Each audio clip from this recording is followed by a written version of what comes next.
दिनांक 26 ते 28 डिसेंबर 2025 दरम्यान सिंधुदुर्ग येथे पार पडलेल्या 35व्या राज्यस्तरीय तायक्वांदो स्पर्धेत लोणी गावातील साईशा अमोल मगर इयत्ता तिसरी हिने अवघ्या 11 वर्ष वयोगटाखालील 18 किलोखालील वजनगटात उत्कृष्ट कामगिरी करत सुवर्णपदक पटकावले।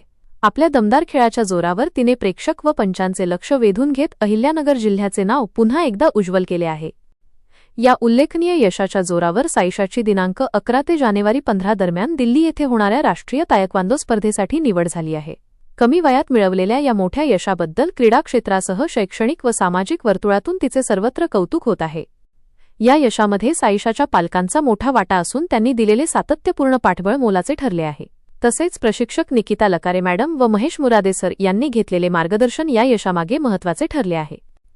राहता तालुका तायक्वांदो असोसिएशनचे प्रशिक्षक लक्ष्मण शिंदे सर, ब्रह्मचैतन्य राजगुरू सर, अमोल बोधक सर, गौरव लकारे सर, साईनाथ वाकडे सर, तेजस त्रिभुवन सर व असलम शेख सर यांनी साईशाचे अभिनंदन करत तिला आगामी राष्ट्रीय स्पर्धेसाठी शुभेच्छा दिल्या आहेत।